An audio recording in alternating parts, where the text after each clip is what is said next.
Bienvenue sur la chaîne ATD Avignon, Église Réal Panier. Nous souhaitons que ce message t'encourage. Très bonne écoute. Voilà, soyez tous bénis. Merci pour l'invitation de votre pasteur Cédric.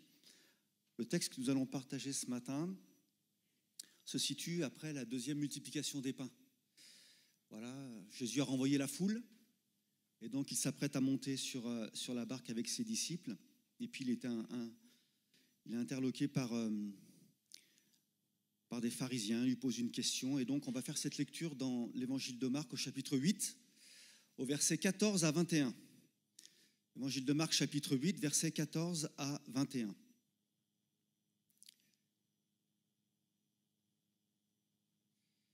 Je fais la lecture. Les disciples avaient oublié de prendre des pains. Ils n'en avaient qu'un seul avec eux dans la barque. Jésus leur fit cette recommandation. Gardez-vous avec soin du levain des pharisiens et du levain d'Hérode. Les disciples raisonnaient entre eux et disaient, c'est parce que nous n'avons pas de pain. Jésus, l'ayant connu, leur dit, pourquoi raisonnez-vous sur ce que vous n'avez pas de pain? Êtes-vous encore sans intelligence et ne comprenez-vous pas? Avez-vous le cœur endurci? Ayant des yeux, vous ne voyez pas? Ayant des oreilles, n'entendez-vous pas? Et n'avez-vous point de mémoire? Quand j'ai rompu les 5 pains pour les 5000 hommes, combien de paniers pleins de morceaux avez-vous emporté? 12, lui répondirent-ils. Et quand j'ai rompu les 7 pains pour les 4000 hommes, combien de corbeilles pleines de morceaux avez-vous emporté? 7, répondirent-ils. Et il leur dit, ne comprenez-vous pas encore? Jésus va poser une question à ses disciples. Pourquoi raisonnez-vous de ce que vous n'avez pas de pain? Pourquoi raisonnez-vous? Jésus sait ô combien nos raisonnements peuvent nous tromper. Combien de nœuds on s'est fait au cerveau, bien-aimés, parfois dans des situations? Combien de nœuds on s'est fait au cerveau pour des choses qui n'existaient pas, pour des choses qui n'avaient pas de fondement, pour des choses qui n'étaient fausses, des choses qui n'étaient pas vraies?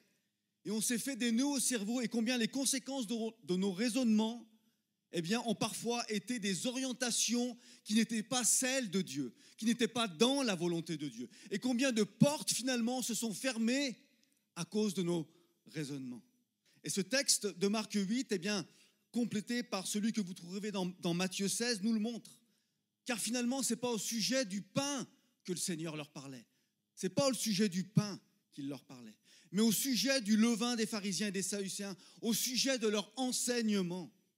Alors les disciples, Matthieu 16, versets 11 à 12, alors les disciples comprirent que ce n'était pas du levain du pain qu'il leur avait dit de se garder, mais de l'enseignement des pharisiens et des sadducéens. Et parce que nos raisonnements nous trompent, et on le voit avec ce texte de Marc 8, il nous empêche de voir les corbeilles de morceaux de pain du passé. Et parce qu'il nous empêche de voir les corbeilles de morceaux de pain du passé, tu ne pourras pas voir les corbeilles de morceaux de pain de demain, mon bien-aimé. Parce que ton raisonnement t'a trompé. Et le Seigneur, notre Père, le Seigneur Dieu Tout-Puissant, créateur des cieux, de la mer, de la terre et de tout ce qui s'y trouve, bien-aimé, ce Seigneur-là a des corbeilles de pain pour ta vie. Il y a des corbeilles pleines de morceaux de pain pour toi aujourd'hui. Il y a des corbeilles de morceaux de pain pour chacun d'entre nous. Et c'est pour ça que le Seigneur va insister et va leur dire, ne comprenez-vous pas encore? Ne comprenez-vous pas encore? Je serai pour vous un père. Alléluia! Je serai pour vous un père et vous serez pour moi des fils et des filles, dit le Seigneur Tout-Puissant. 2 Corinthiens 6, 18. Je serai pour vous un père. Il faut réaliser ça quand même, bien-aimé. Il est un père. Dieu est notre Père. Alléluia. Car vous êtes tous fils et donc filles de Dieu par la foi en Jésus-Christ. Alléluia. Je suis un fils de Dieu par la foi en Jésus-Christ. Il faut le vivre ça, bien-aimé. Tous les jours de notre vie, il faut le vivre ça. C'est pourquoi les fils et les filles doivent marcher selon les principes de Dieu. Tu ne peux pas marcher autrement que selon les principes de Dieu. Cherchez premièrement le royaume de Dieu, dira le Seigneur. Et il va rajouter, ne vous inquiétez de rien. dans le moment, dans la saison que tu traverses. Ne t'inquiète de rien. Tu es un fils et une fille du royaume de Dieu, bien-aimé. Car le lendemain aura soin de lui-même. À chaque jour suffit sa peine, dira le Seigneur. Et donc, en tant que fils et filles de Dieu en Jésus-Christ, notre marche ne peut pas se faire autrement que selon les principes du royaume de Dieu. On est d'accord pour ça? Ce ne sont pas des principes humains, ce ne sont pas des principes terrestres, mais ce sont des principes divins, des principes célestes. Bien-aimés, nous marchons dans un royaume qui n'est pas réglé, qui n'est pas géré par la raison. Vous savez, quand les percepteurs d'impôts s'adressent à Pierre dans Matthieu 17, « Votre maître ne paie-t-il pas les 2 drachmes ?» Mais Jésus va dire à Pierre, « Mais va à la mer, jette l'hameçon et tire le premier poisson qui viendra, ouvre-lui la bouche et tu trouveras une statère, prends-le et donne-le pour moi et pour toi. » Où est la raison là-dedans? Il n'y a pas de raison. Quand le diacre Philippe, dans Acte 8, vivait un réveil extraordinaire en Samarie, il y avait des conversions par centaines, il y avait des baptêmes, il y avait une action puissante du Saint-Esprit. Et pourtant, un ange du Seigneur va apparaître à Philippe et va lui dire, lève-toi et va du côté du midi sur le chemin qui descend de Jérusalem à Gaza. Celui qui est désert, te trompe pas, prends bien celui qui est désert, ne traverse pas les villes, mais prends celui qui est désert. Et que va faire Philippe? Il va se lever, il va partir. Et qu'est-ce qui va se passer? Il va rencontrer un eunuque, un Éthiopien. Et l'évangile va s'ouvrir comme ça dans toute l'Éthiopie, parce que Philippe a obéi à la parole de l'ange. Est-ce qu'il y avait quelque chose de raisonnable d'aller au désert, bien-aimé? Non, il n'y a absolument rien de raisonnable dans le fonctionnement du royaume de Dieu. Et donc ça n'a pas de sens de vouloir faire entrer du terrestre dans le céleste, bien-aimé. Et c'est la même chose pour notre vie. Et donc, tout l'enjeu pour moi, tout l'enjeu pour chacun d'entre nous, finalement, c'est d'apprendre à marcher comme des fils et des filles du royaume. Amen. Je veux apprendre à marcher comme un fils et une fille du royaume. D'apprendre à penser comme un fils et une fille du royaume. D'apprendre à me comporter comme un fils et une fille du royaume. D'apprendre à choisir comme un fils et une fille du royaume. D'apprendre à agir comme un fils et une fille du royaume. Et dans ce texte, de Marc 8 se dégage un grand principe de fonctionnement du royaume. Ce n'est pas parce que tu ne vois pas que la chose n'existe pas. Tu comprends ça? C'est un principe du royaume. Ce n'est pas parce que tu ne vois pas que la chose n'existe pas. C'est ce que le Seigneur va dire à ses disciples. Ayant des yeux, vous ne voyez pas. Ce n'est pas parce qu'il n'y avait qu'un seul pain que le Seigneur n'aurait pas pu à cet instant remplir encore des dizaines et des dizaines de corbeilles de pain. Ce n'est pas parce que tu ne vois pas la solution que la solution n'existe pas. Ce n'est pas parce que tu ne vois pas la guérison que la guérison n'existe pas. C'est un principe de fonctionnement du royaume. Et c'est toute la démonstration qu'il s'est proposé de faire finalement à ses disciples. Ce n'est pas parce que tu penses que tu n'as rien que le Seigneur ne va rien faire. Amen. Un principe céleste, c'est vrai, c'est un principe céleste, bien-aimé. Et pour nous, c'est vrai, parce qu'on a les 2 pieds sur terre. Il y a une réalité terrestre. On ne comprend pas toujours le fonctionnement des principes du royaume. C'est par les yeux de la foi. C'est par les yeux de la foi que les principes du royaume deviennent une réalité. Dans le royaume de Dieu, raisonner, c'est priver, c'est se limiter, c'est limiter notre vision, c'est limiter la vision de Dieu pour notre vie, sur notre vie. Dans un principe de fonctionnement du royaume de Dieu, raisonner, c'est empêcher le Saint-Esprit d'œuvrer dans notre vie, bien-aimé. C'est ça, raisonner. Et l'Écriture nous montre qu'il y a toujours une perspective négative à raisonner. Luc 20, verset 14, c'est la parabole des vignerons. Mais quand les vignerons le virent, en parlant du fils du maître de la vigne, en parlant de Jésus, ils raisonnèrent entre eux et dirent, voici l'héritier, tuons-le, afin que l'héritage soit à nous. Le raisonnement les avait enfermés dans un mode de pensée négative. Et nos raisonnements nous enferment dans des modes de pensée négative, bien-aimés. Matthieu 11, 25, le baptême de Jean, c'est le Seigneur qui parle. Le baptême de Jean, d'où venait-il? Du ciel ou des hommes? C'est une question. Mais ils raisonnèrent entre eux, les pharisiens. Si nous répondons du ciel, il nous dira, pourquoi donc n'avez-vous pas cru en lui? Et si nous répondons des hommes, nous aurons à craindre de la part de la foule, car tous tiennent Jean pour prophète. Alors ils vont répondre à Jésus, ben, nous ne savons pas. C'est le statu quo. Le raisonnement ne te fera jamais avancer. Pire, le raisonnement nous maintient toujours dans la confusion, bien-aimés. Raisonner, raisonner. C'est un mot grec, dialogizomai. Et ce mot a un sens extraordinaire, un sens littéral extraordinaire. Faire des allers-retours lors de l'évaluation. Ça vous arrive ça, de faire des allers-retours dans le cerveau, là, lors de l'évaluation? Faire des allers-retours lors de l'évaluation. Ça, à la limite, ce n'est pas un danger de faire des allers-retours. Dieu ne nous a jamais interdit de penser, de réfléchir, de prendre des décisions avec notre réflexion. Dieu nous a accordé de l'intelligence, du bon sens. Faire des allers-retours lors de l'évaluation d'une manière qui mène généralement à une conclusion confuse. Est-ce que ça parle ce matin à quelqu'un, ça? Faire des allers-retours lors de l'évaluation, dans ce moment que je traverse, dans cette difficulté que je traverse. Faire des allers-retours d'une manière qui mène généralement à une conclusion confuse. Ben, si ça te parle, c'est que tu as raisonné. Et je crois qu'il n'y a pas d'âge pour raisonner, bien aimé. Et ce terme implique qu'un esprit confus, eh bien, interagit avec d'autres esprits confus, chacun renfonçant encore la confusion initiale. Il y a un entraînement, il y a une courroie de transmission. Et on le vit, ça. Et je suis sûr que vous le vivez.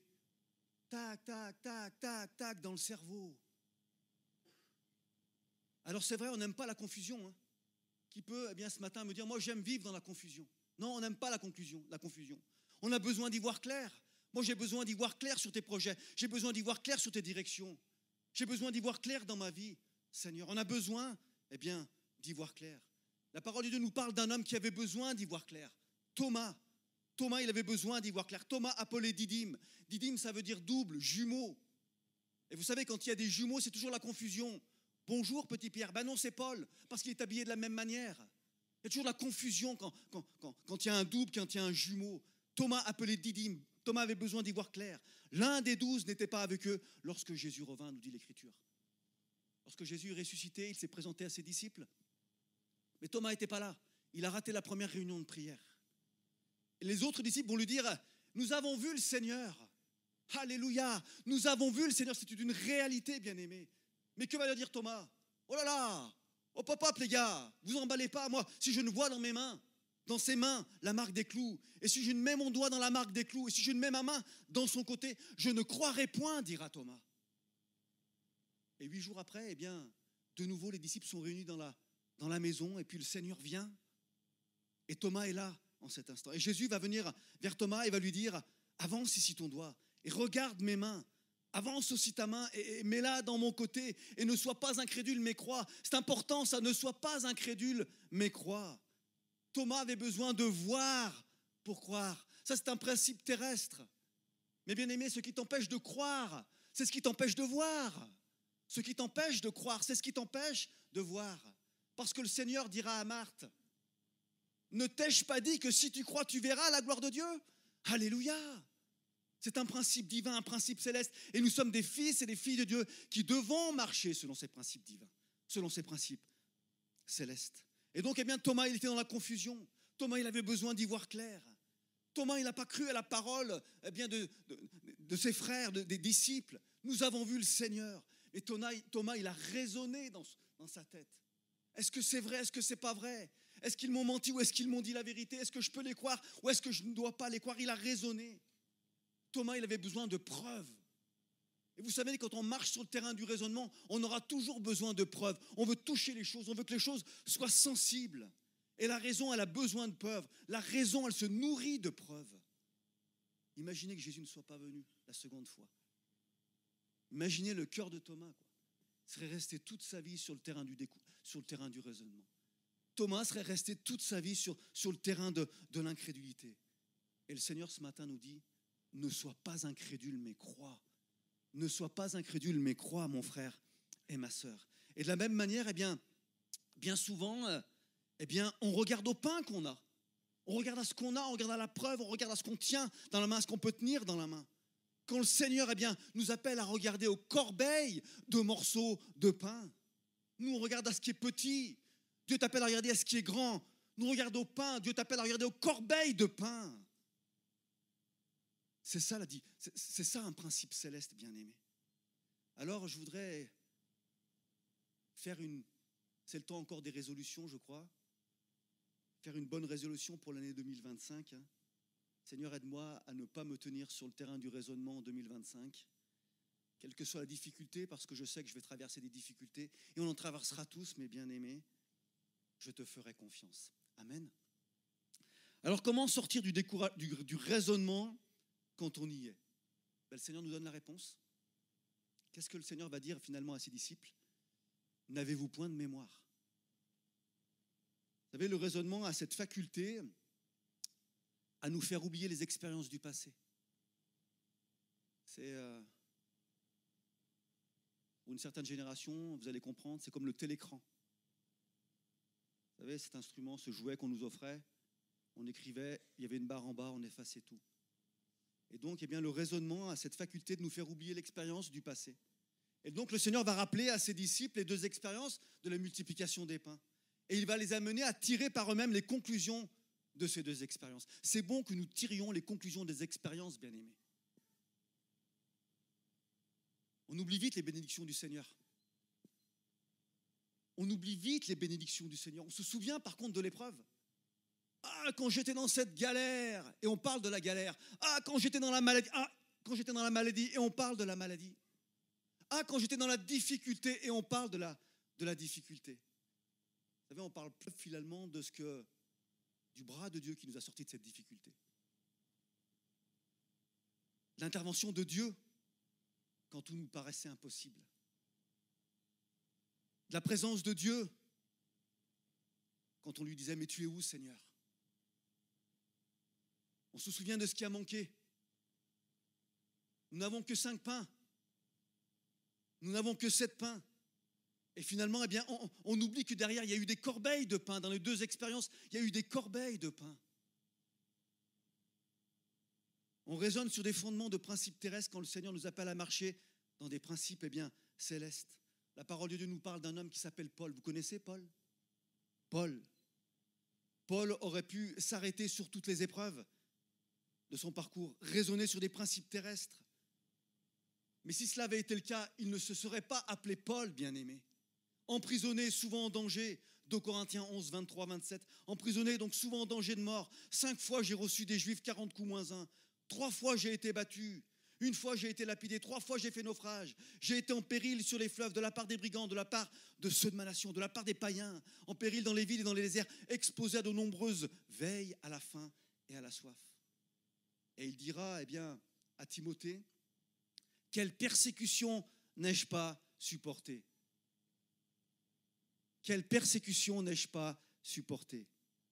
Et dans la suite du verset, eh bien, il dira, et le Seigneur m'en a délivré de toutes, bien-aimés. Et le Seigneur m'en a délivré de toutes. Alléluia. Paul, il ne s'est pas arrêté à raisonner. Hein. Paul, il n'a pas seulement fait la liste des épreuves. Paul, il a marché selon les principes célestes, selon les principes du royaume de Dieu.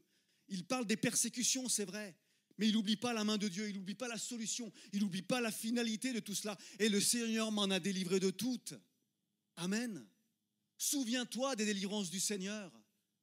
Souviens-toi quand tu étais dans cette difficulté. Souviens-toi d'où Dieu t'a sorti. N'avez-vous point de mémoire, dira eh bien, le Seigneur. N'avez-vous point de mémoire? Alors oui, je veux me souvenir de ta parole, Seigneur. Je veux me souvenir de ta protection dans ce moment-là. Je veux me souvenir de ton intervention plus que toute autre chose. Plus que l'épreuve. Je veux me souvenir que ton bras était là. Je veux me souvenir que ta main était là. Je veux me souvenir que ton regard était là. Quand il n'y avait rien, toi, tu avais déjà une solution dans le ciel. Amen. Raisonner, c'est donner la possibilité à l'ennemi de nous enfermer dans une pensée, dans une voie qui n'est pas celle de Dieu. Quand je raisonne, je donne une autorisation finalement à Satan de prendre possession de ma pensée et Satan vient et m'enferme dans une forme de forteresse et ma pensée, elle est enfermée. Je donne une autorisation, bien-aimé. Je donne la possibilité à l'ennemi. Et nous maintenir sur le terrain du raisonnement, eh bien, c'est le travail de l'ennemi. il ne veut pas que tu puisses y voir clair dans ta vie. Satan t'appelle au raisonnement. Il ne veut pas que tu puisses y voir clair dans ta vie. Alors comment sortir du raisonnement? On l'a vu, eh bien, n'avez-vous point de mémoire? Comment ne pas entrer maintenant sur le terrain du raisonnement? Eh bien, la parole de Dieu nous donne la réponse. Jacques 1, 22. Mettez en pratique la parole et ne vous bornez pas à l'écouter en vous trompant vous-même par de faux raisonnements. Mettez en pratique la parole. C'est un principe. C'est un principe de la marche dans le royaume de Dieu. C'est la notice d'emploi. Bien-aimé, la parole de Dieu, elle a un sens. Je le rappelais hier à toute votre jeunesse, la parole de Dieu, elle est puissante. La parole de Dieu, elle est encore efficace aujourd'hui, en 2025, bien-aimé.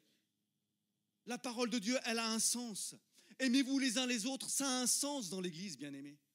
Aimez-vous les uns les autres, ça a un sens. Fuyez l'impudicité, ça a un sens. Marie, aimez vos femmes comme Christ a aimé l'Église et s'est livré lui-même. Ça a un sens dans mon foyer, ça a un sens dans mon couple. Les sœurs, amen, non?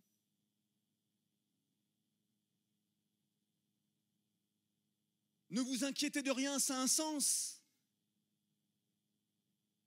Mais en toute chose, faites connaître vos besoins à Dieu. Ça a un sens, la parole de Dieu. Aux hommes, cela est impossible, mais à Dieu, tout est possible. Ça a un sens dans le royaume de Dieu. Et nous sommes le royaume de Dieu, bien-aimés, des fils et des filles du royaume de Dieu. Amen. Alors c'est vrai, il y a un combat, c'est vrai, il y a une lutte. Il y a de l'opposition. Mais Paul le dit aux Corinthiens, nous ne combattons pas selon la chair, car les armes avec lesquelles nous combattons ne sont pas charnelles, mais elles sont puissantes par la vertu de Dieu pour renverser les forteresses. Que dit Paul aux Corinthiens? Nous renversons les raisonnements, alléluia, nous renversons les raisonnements et toute hauteur qui s'élève contre la connaissance de Dieu et nous amenons toute pensée captive à l'obéissance de Christ. Alléluia. Nos raisonnements, mes raisonnements, s'élèveront toujours contre la connaissance de Dieu. Mes raisonnements s'élèvent contre les principes de fonctionnement dans le royaume de Dieu. Et parce qu'ils s'élèvent contre les principes de fonctionnement du royaume de Dieu, eh bien, ça me prive, je suis privé de marcher. Je suis privé de marcher selon ces principes.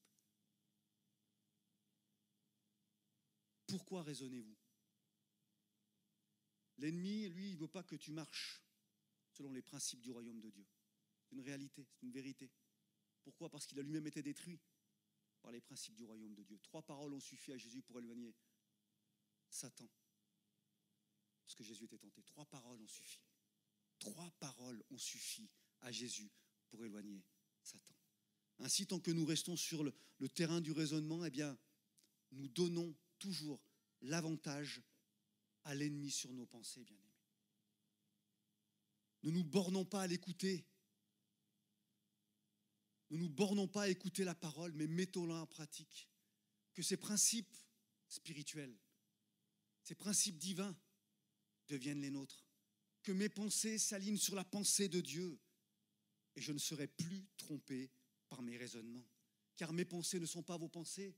Ésaïe 55, versets 8 à 9. Car mes pensées ne sont pas vos pensées et vos voix ne sont pas mes voix, dit l'Éternel. Autant les cieux sont élevés au-dessus de la terre, autant mes voix sont élevées au-dessus de vos voix et mes pensées au-dessus de vos pensées.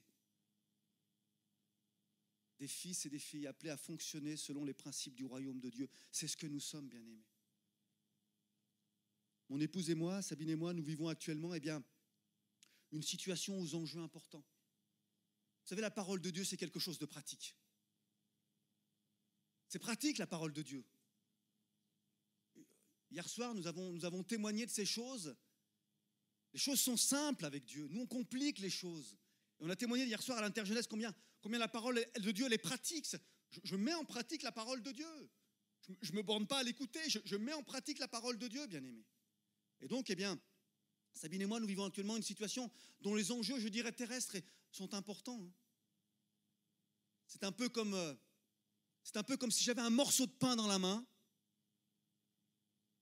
et qu'humainement et sur le plan terrestre,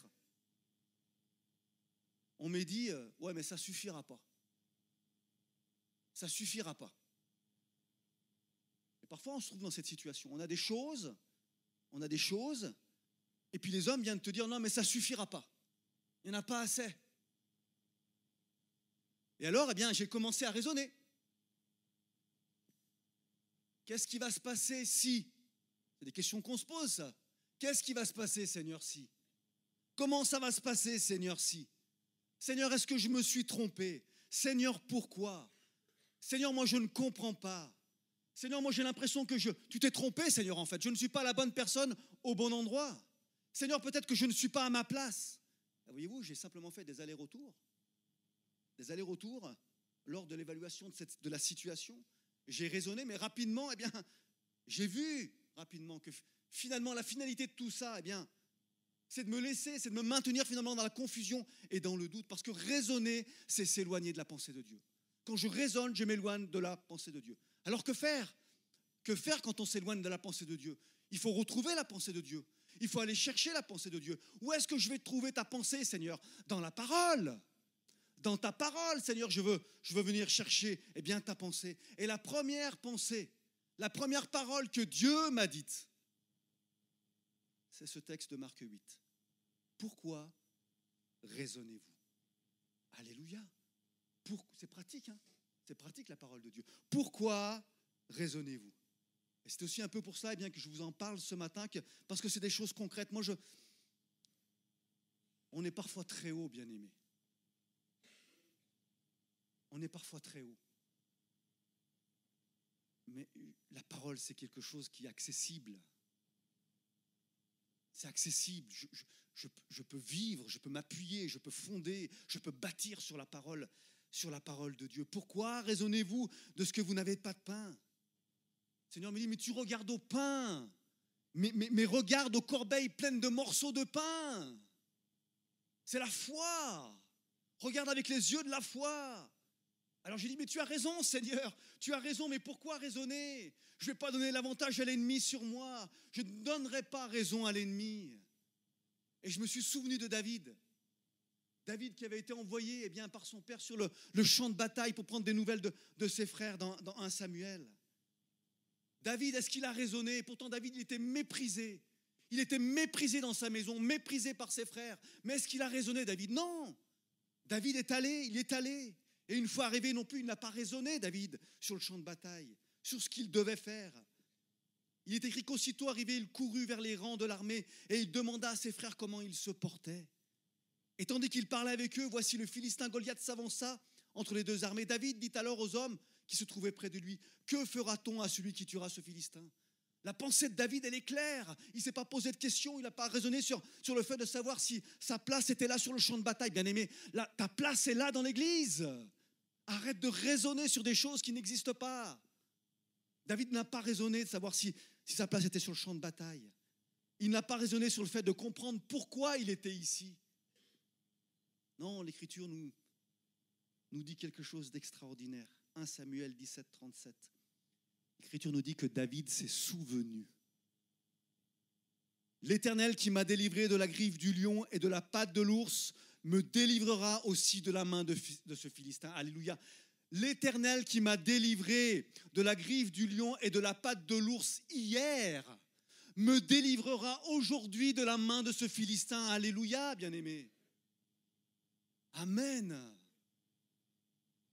Celui qui m'a conduit, qui m'a gardé jusqu'ici, me conduira et me gardera aussi demain. Celui qui t'a conduit, qui t'a gardé jusqu'ici, te conduira aujourd'hui et demain. Il a un plan, bien-aimé. David s'est positionné sur les principes de fonctionnement du royaume de Dieu. Peu importe les hommes, peu importe le regard des hommes, peu importe ce que pensent les hommes, je me confierai en l'Éternel. Amen. Et pour enfoncer le clou, parce que le Seigneur a peut-être jugé que le clou devait être enfoncé dans ma pensée, eh bien, le Seigneur me parlait par ce texte de Matthieu 3, chapitre 13, versets 13 à 15. Alors Jésus vint de Galilée au Jourdain vers Jean pour être baptisé par lui. Mais Jean s'y opposait. Il y a un contexte d'opposition, et parfois dans nos vies, il y a des contextes d'opposition, bien-aimés. Et Jean disait, eh bien, c'est moi qui ai besoin d'être baptisé, et toi tu viens à moi. Et que va lui répondre Jésus? Laisse faire maintenant, car il est convenable que nous accomplissions aussi tout ce qui est juste. Le Seigneur me disait, t'inquiète pas, laisse faire maintenant. Fais-moi confiance. Alors voyez-vous, ça ne sert strictement à rien de raisonner. Il y a plein de choses qu'on ne voit pas. Il y a plein de choses que tu ne vois pas. Et ce n'est pas pour ça que les choses n'existent pas. L'enjeu pour nous est d'apprendre, bien-aimés. D'apprendre à être, d'apprendre à nous comporter, d'apprendre à devenir des fils et des filles du royaume de Dieu, à marcher comme des fils et des filles du royaume de Dieu, selon des principes célestes et non plus selon des principes terrestres, à être façonnés par l'action puissante du Saint-Esprit, à être nourris par sa parole, à fonctionner, agir comme des fils et des filles de Dieu, parce que c'est ce que tu es, c'est ce que je suis, c'est ce que nous sommes en Jésus-Christ. Amen.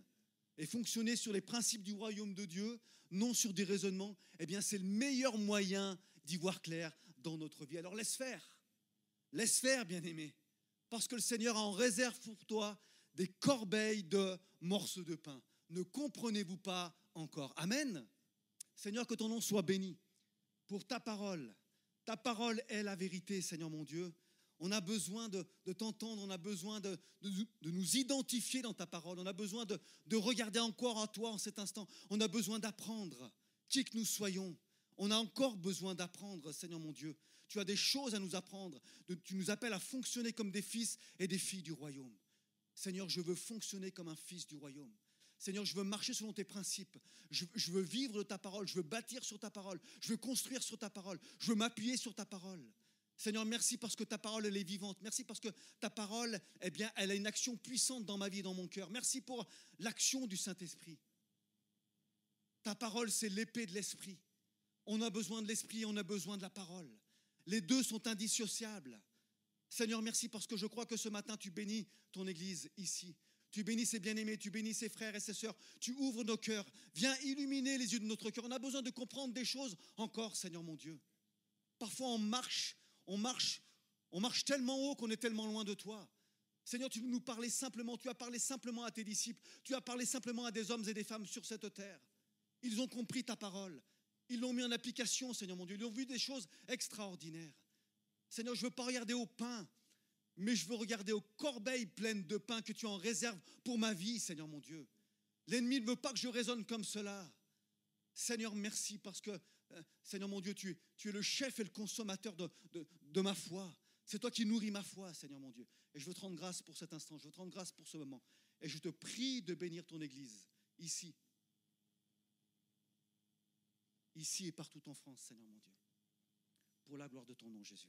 Amen. Amen. Soyez bénis.